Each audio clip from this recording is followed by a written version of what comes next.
నా చేతి ఏ ఒక్క గాజు పగిలినా సహించనోడివి. ఇప్పుడీ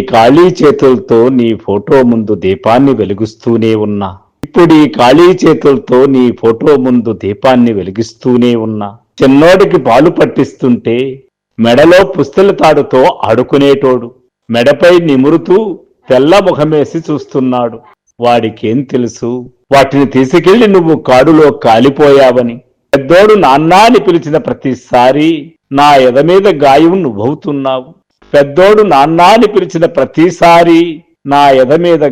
నువ్వవుతున్నావు. మన పెళ్లి నాటి చీర కట్టుకుని తలమించి కొంగు వేసుకుని ఈ చిత్రపటం ముందు కూర్చొని పెళ్లినాటి మన వాగ్దానాలన్నీ ఒట్టి మాటలే అని వెక్కి వెక్కి ఏడవటమే నా పని.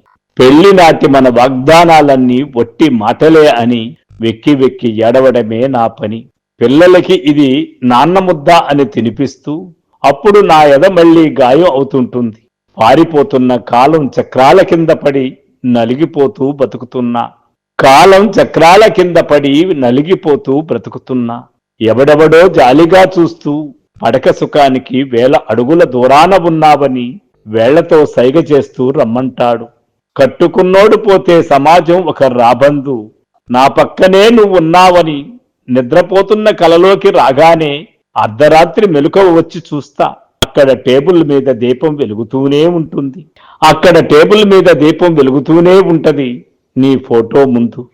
అప్పుడు నా దేహం కన్నీరవుతుంది. మన పిల్లల నవ్వుల్ని చూస్తున్నప్పుడు నిన్ను వెతుక్కొని ఆనందిస్తా.